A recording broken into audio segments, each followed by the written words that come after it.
1 Reis 19 ao 21. Partiu, pois, Elias dali e achou Eliseu, filho de Safate. E estava com 12 juntas de boi diante deles. E Elias passou por ele e lançou a capa nele. Então ele deixou os bois e foi com Elias e disse: deixa eu despedir-me de meu pai e minha mãe, então seguirei. E foi e voltou e cozeu as carnes e deu e seguiu a Elias e o servia. Pai, aplica a palavra no coração dos teus filhos, em nome de Jesus. Amém. Amados irmãos, nós sabemos de maneira bem simplificada como foi o chamado de Eliseu. Seus irmãos perceberam, Deus nunca chamou alguém para a sua obra que estivesse desocupado, que não estivesse nada para fazer. Deus sempre chamou os ocupados.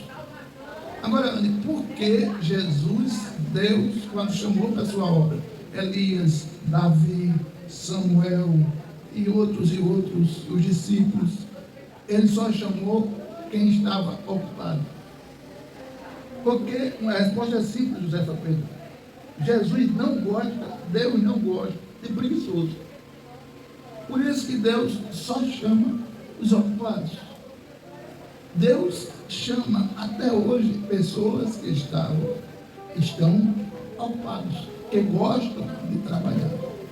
E a gente vê isso com a chamada de Eliseu. Elias chama Eliseu para ocupar o seu lugar e Eliseu estava ocupado. Todos aqueles que estão ocupados no trabalho, Deus se atrai a chamá-lo. Você não quer que Deus lhe chame, não? É claro que você vai perder a bênção por não trabalhar para o Senhor, mas seja preguiçoso. Deus não vai chamar você. Mas aquele que é ocupado, Deus gosta. Quem é ocupado, o que a gente pode aprender com o chamado de Eliseu? Pelo menos 5 lições. Eliseu foi chamado por Deus para servir, enfrentando desafios em momentos políticos em Israel. Israel estava em uma crise descomunal, irmãos. Israel estava passando por um momento muito difícil. O rei estava fora da vontade de Deus. O povo estava desobediente a Deus. Elias estava se aposentando e Eliseu assume o desafio. Mas antes, Eliseu teve que deixar o seu compromisso. E não é fácil. Você deixar o que você está fazendo para fazer o que Deus está mandando não é fácil. Não é tarefa fácil. Primeiro porque dá para se entender que Eliseu estava perto da família. Estando perto da família é mais confortável. Não é o caso das mães do sertão, mas em Maceió é o que a gente mais vê. É as mulheres que têm filho, assim da idade do Daiane, morando perto da sogra ou da mãe. Porque qualquer coisa, deixa o menino lá e vai fazer os compromissos sem precisar pagar uma babá. Em Maceió é o que a gente vai ver. Então, perceba. Eliseu estava ocupado perto da família. Perto da família significa que a gente está mais confortável. Se faltar 1 quilo de açúcar, aí a gente grita: fulano, tem um copinho de açúcar aí? Tem, filho. Daí que eu estou faltando açúcar aqui. Depois tu devolvo. Tá certo. É assim que funciona. Eliseu estava perto da família. Confortável demais. Com emprego garantido. Mas Deus, através de Eliseu, eu preciso de você. Aí, o que eu achei incrível foi que Eliseu fez. Eliseu estava cuidando de 12 juntas de boi. Foi 12? Foi 12 ou foi 6? Foi 10, não foi, Moisés? Ah, o senhor está prestando atenção. 10 juntas de boi, dá quanto assim dinheiro? Aí, José, então que tem vaga aí? 10 juntas de boi, dá quanto dinheiro, irmão Cícero? A junta não dá nada, tem que dar um boi todo. É? Não vendeu os bois, né? A junta não. Sim, certo. Aqui dela 12, aqui era o 10º.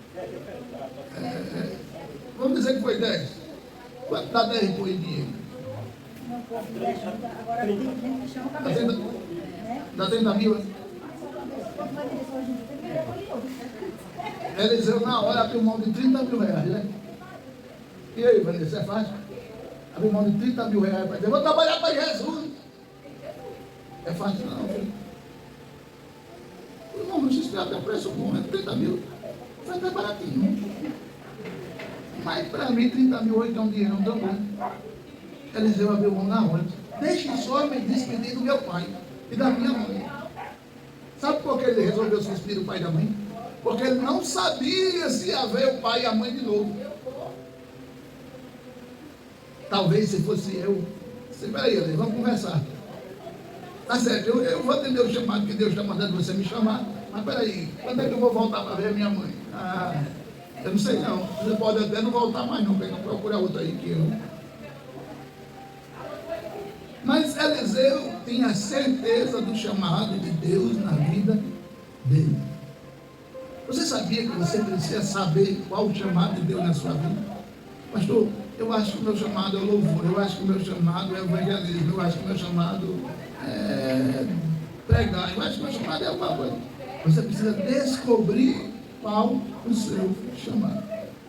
E um detalhe, nem tudo que a gente acha que a gente não tem capacidade de fazer, significa que a gente não tem capacidade de fazer.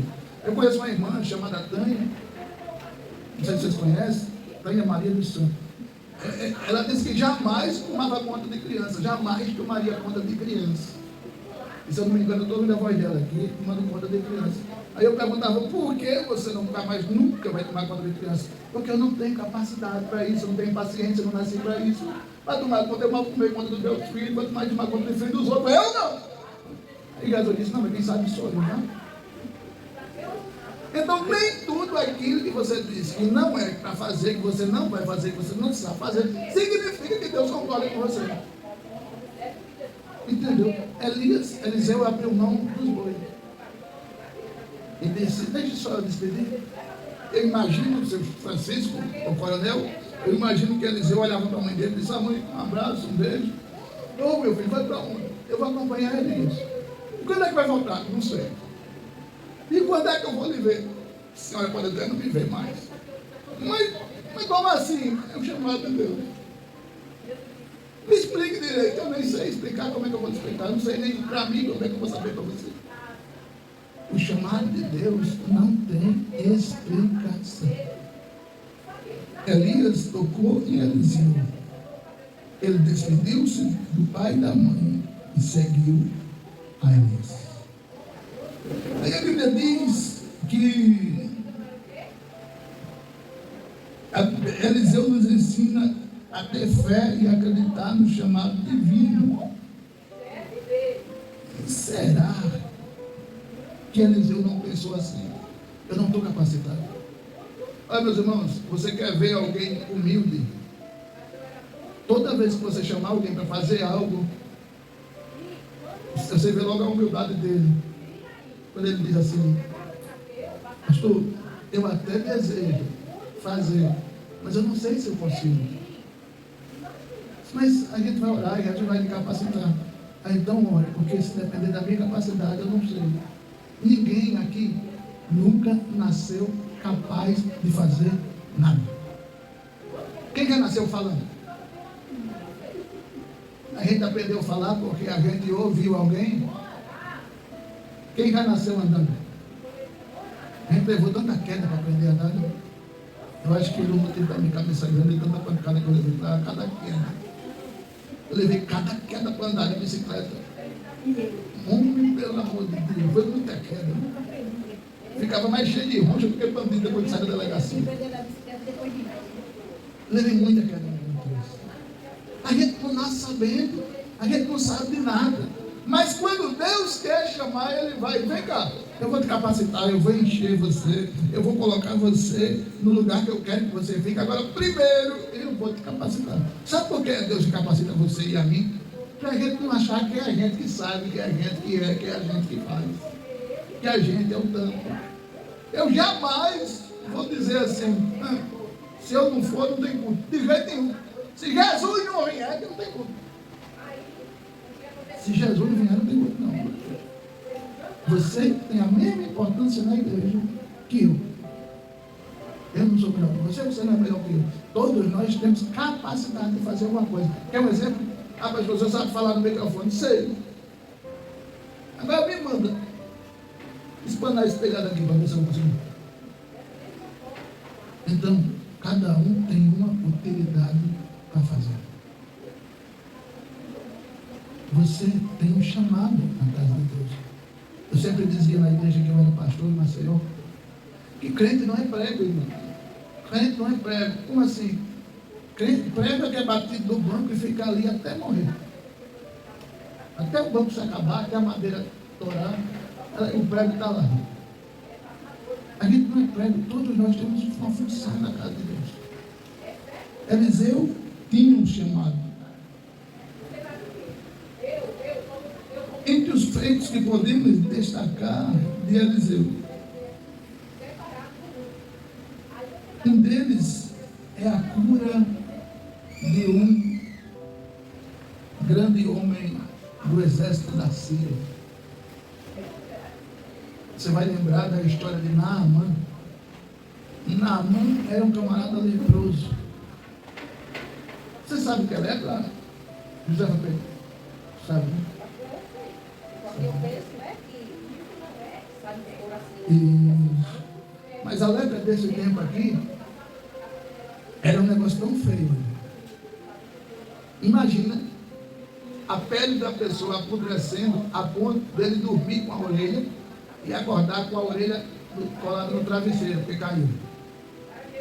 E um mau cheiro exalando.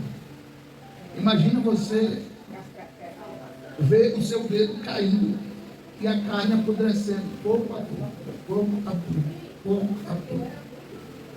Naamã enfermo, ouve falar que em Israel tem um profeta.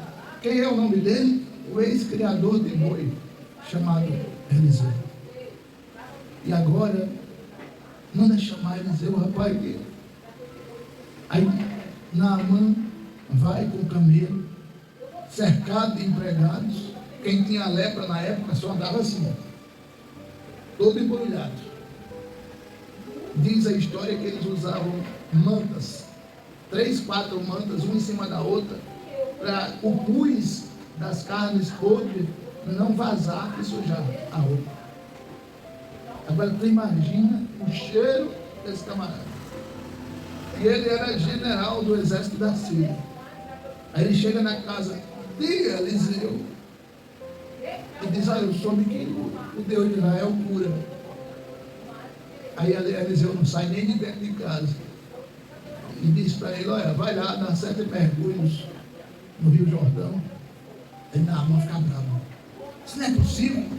Será que lá no meu país, na Síria, não tem lugares melhores, não tem rios melhores do que o Rio Jordão? Eu dar 7 mergulhos nesse rio com essa água suja, com essa água podre, vou dar nada, vou voltar agora. Isso é uma humilhação. Aí os empregados dele dizem: meu senhor, obedeça o que o profeta diz, é só 7 mergulhos. E Naamã resolveu obedecer a ordem do profeta. Deu o primeiro, o segundo, o terceiro, nada. O quarto, nada. O quinto, nada. O sexto, nada. O sétimo, a Bíblia diz que a pele de Naamã ficou como uma pele de bebê. A pele podre, a pele fedorenta, agora estava como pele de bebê. Através do homem de Deus chamado Eliseu. Você sabia que Deus tem um propósito grande através da sua vida? Você pode não acreditar, você pode achar que não, você pode dizer que é um engano, talvez não seja você, Não é engano não, é você. Deus não erra o alvo. Deus não erra o propósito. Deus não erra o objetivo. É você que Ele chamou. Mas eu não estou capacitado, Ele capacita. Mas eu não estou preparado, Ele prepara. Mas eu não tenho condições, Ele dá. E lhe faz trabalhar na obra dele. Todos vocês, quando a gente chegou aqui, todo mundo era mais tímido do que é hoje. É ou não? Foi se acostumando. Uns eram inimigos do microfone, que pelo amor de Deus. Hoje eu vejo as pessoas vindo aqui na frente cantar. Para que exemplo maior do que o Emerson? Quando eu olhava para ele, ele dizia, pastor, não olhe para mim, não. Sabe, a gente não pode nem olhar. Ele vem aqui, pega o microfone, fala um versículo. Hoje fala um versículo. Amanhã está falando 5 minutos. Mas Deus quer usar. Deus precisa de pessoas para usar. Ele não vai usar um cavalo, uma égua, um jumento. Não, Ele vai usar a mim e a você. Eu não consigo fazer tudo. Mas a gente junto, diz um ditado que... o que é mesmo que faz a força? A união. Cada um de nós unidos temos força. Você já viu formiga vencer nada? Formiga não consegue vencer nada. Agora, se junte um bocado de formiga e tu se senta em cima de uma casa de formiga, para tu ver se aquela bichinha pequena tem quando vai correr. Por quê? Se for uma, a gente vai lá e mata assim, com a pedra dele. Agora se tiver 30, 50 mil formigas te atacando, tu vai correr. Porque a união faz a força. Sabe por quê? A gente consegue vencer batalhas? Porque, como eu sempre digo, nós somos uma família. Ele, o chamado de Eliseu, teve um destaque tão importante, que Eliseu é conhecido como o chamado de um homem com fé e coragem. Irmão, vou dizer uma coisa para você. Ser chamado para pastorear na capital é fácil. Tudo perto, tudo rápido, Uber passando direto. Agora você trabalhar para Jesus aqui, um daqui do sertão, eu não troco por 10 mil. Porque os crentes da capital, não é todo mundo, mas alguns são os crentes bem perigosos, sabe? São os crentes bem perigosos. Mas dentro,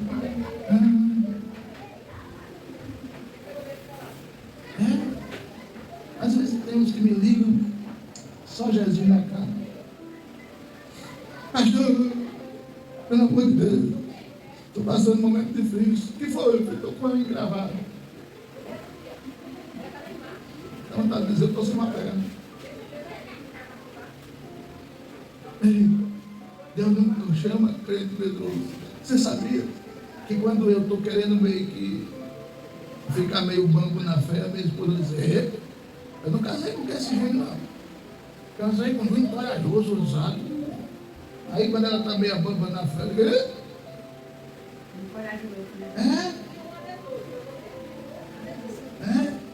olha, a luta desse mês de novembro está de um jeito. Eu olhei assim, de Jesus. O senhor está pensando que eu sou um ramo. Tem que fazer os dois. Perceba bem. O chamado de Deus. Quem é chamado por Deus, irmão Cícero, não desiste no meio do caminho. Não desiste com 2 anos de chamado. Não desiste com 3 anos, com 5 anos e com 10 anos.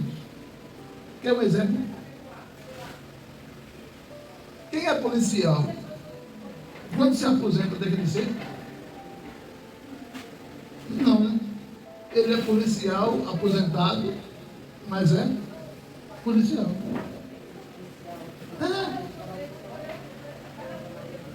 O crente, quando é crente, ele está cansado, ele enfermo, bom, alegre, triste, feliz, contente, de um jeito ou de outro. Eu sou crente. Eu continuo firme, eu estou em pé. Mas por que o senhor está cansado? Eu estou cansado porque a fase na vida está complicada, está difícil. Mas o senhor desistiu de Jesus de jeito nenhum. O meu chamado me mantém de pé. O desafio me mantém de pé. As lutas me mantêm sabendo que eu sou mais do que vencedor. Não deixe que as circunstâncias abatam você. Circunstâncias difíceis vieram para Abraão. Um homem crente como Abraão. Circunstâncias difíceis vieram para crentes como Eliseu, Elias.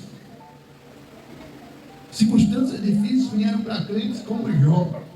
Circunstâncias difíceis vieram para crentes como Isaías. Que ele, para ver a glória do Senhor, teve que morrer o rei Uzias. Circunstâncias difíceis vieram para o irmão Jeremias. Jogaram ele no calabouço. Circunstâncias difíceis vieram para o profeta Ageu, profeta Amós, profeta Abacuque, profeta Naum. Circunstâncias difíceis, mas nenhum deles. Quem foi que disse Abacuque?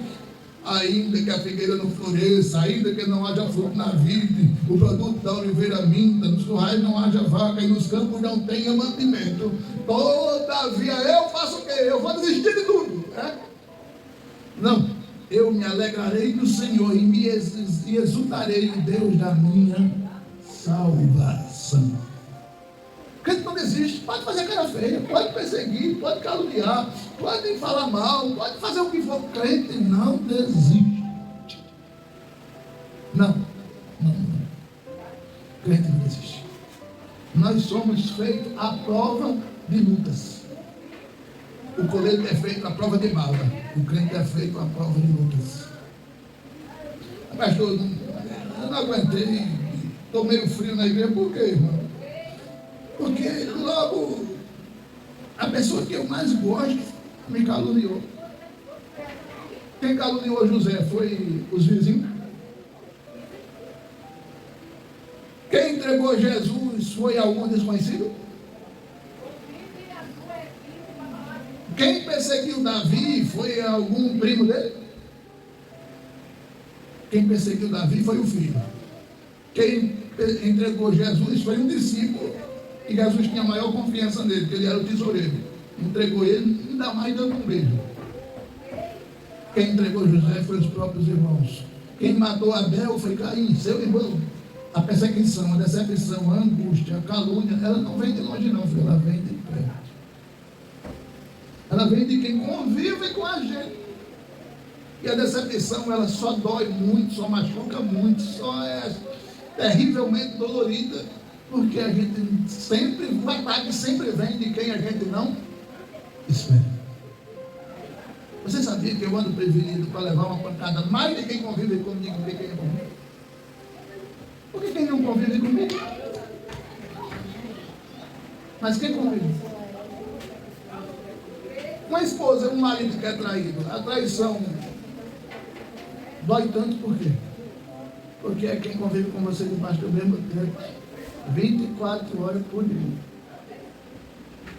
Mas a gente que é crente só deve se entristecer e deixar e abandonar a igreja se Jesus lhe decepcionar, se Jesus lhe trair, se Jesus lhe enganar. Como eu sei que ele nunca vai lhe enganar, nunca vai lhe trair, nunca vai lhe decepcionar, você não tem motivo de sair da igreja. Só cumpra o chamado. Você tem o chamado, pastor? Eu com a voz dessa, baixinho assim, magrinho assim, gordinho assim, bochechudo assim, redondo assim. Sim, é você mesmo. Sabe o que eu digo para os pastores quando eu vou pregar nas igrejas? Mais aqui em Arapiraca. Aí eu digo para eles: pastor, eu estou orando para Jesus mandar o senhor lá quando eu estou e me mandar rodar aí pelas igrejas. Homem não diga um negócio desse não, porque aquele negócio está doido. Eu não tenho seu nível de loucura não. Aí eu dou uma risada e digo: não é loucura não, é obediência e amor excessivo por pessoas do sertão. Eu tenho coragem. O senhor não tem, mas Jesus mandou, a gente tem. Eu não sei não, seria não. O senhor não sabe, mas a gente sabe e a gente está lá. Foi difícil. Eu pedi confirmação a Jesus 10 vezes. Jesus não gosta de gente assim. Jesus não gosta. Olha, irmão, tenha certeza de uma coisa. Eu só não venho para um culto aqui se eu estiver na UTI. E se eu tiver com um problema intestinal tão grande que não dá tempo de eu correr ali para o banheiro, aí eu não vou fazer um desarranjo desse. Mas sabe por que eu não nego o meu chamado? Porque Jesus não se negou a morrer por mim. Assuma o seu chamado, você tem chamado. Se você não sabe qual é o seu chamado, a partir de hoje saia perguntando a Jesus nas suas orações: Jesus, eu vou fazer o que na igreja? Qual o meu chamado na igreja? Qual a minha função na igreja? A gente fazia um culto de missões na igreja que eu era co-pastor. A gente fazia culto de missões lá. E às vezes quem ornamentava a igreja, quem arrumava a igreja era a Tânia. Mas quando ela não ornamentava, tinha uma irmã lá que ornamentava. E ela botava cada rosa, cada negócio, cada flor, cada coisa assim, na porta da igreja, na entrada, tudo bonitinho. Quando não era ela que fazia, eu sabia. Porque ficava um negócio tão estranho, tão feio. A mulher não sabia botava um vermelho com cor de abóbora, com cinza, era uma verdadeira bagunça. A arrumação não baixava nem tirar foto. Mas quando era a irmã que fazia, ou a Tânia, eu já entrava nesse rapaz, como foi complementar? Eu já ficava encantado. Eu não sabia fazer a ornamentação da igreja. Se a irmã não fosse fazer, eu até estava bem. Aí o culto era tão bonito, o povo dizia: o culto foi uma maravilha. Aí eu ia pensar: não, graças a Deus, porque eu organizei o culto. Eu não, começou pela irmã que ornamentou a igreja todinha. Cada um tem sua função. Um subia lá para cantar, outro subia lá para pregar, outro subia lá para adorar, outro fazia uma coisa, outro fazia outra, outro fazia a recepção. Todo mundo trabalhava. E a igreja funcionava muito bem. Sabe por quê? Porque cada um tem o seu dom. Agora, não bota a minha esposa, por exemplo. Ela é top na cozinha. Não bote ela para querer tocar teclado, não, vai ser uma desgraça. Diz um ditado que cada um do seu quadrado. Eu já insisti para ela, para ensinar ela, mas ela não quer. Deus vai lhe capacitar, já lhe capacitou para você fazer o que você sabe. Dizia o pastor Zeneco que o difícil é você fazer o que você não sabe e o que você não pode. Mas fazer o que você sabe, o que você pode é fácil. Entenda, não se veja como incapaz, não se veja como insignificante. Você está aqui porque Deus te chamou para uma missão.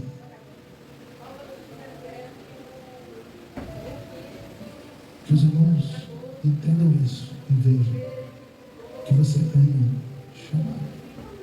O senhor já descobriu qual é o seu chamado? Eu não sei, senhor. Ainda não, né? Mas com certeza vai estar à vontade, às vezes vai saber. É maravilhoso servir Jesus. Se irmãos olhem por nós, essa semana é uma semana bem complicada, mas a vitória é nossa. Amém? Vamos orar?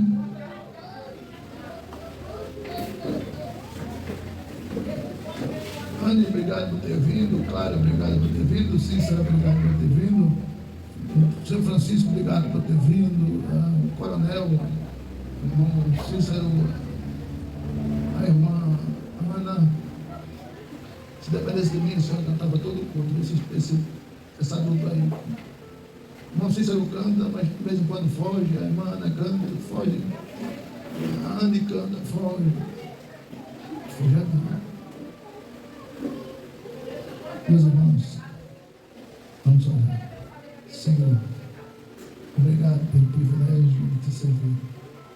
Obrigado, Senhor, pela capacidade que o Senhor nos deu de termos talentos, capacidades, funções que o Senhor nos deu. Pai, muito obrigado por esses irmãos que vieram, Senhor. Dá ânimo a eles, coragem para que eles venham. Pai, abençoa o irmão Renilson, sara ele daquele problema. Abençoa cada família aqui, Senhor. Muito obrigado por esta igreja. Louvamos, te agradecemos e rendemos graça em nome de Jesus. Amém. Me perguntaram se eu queria que o quarteto viesse cantar aqui. Vocês querem?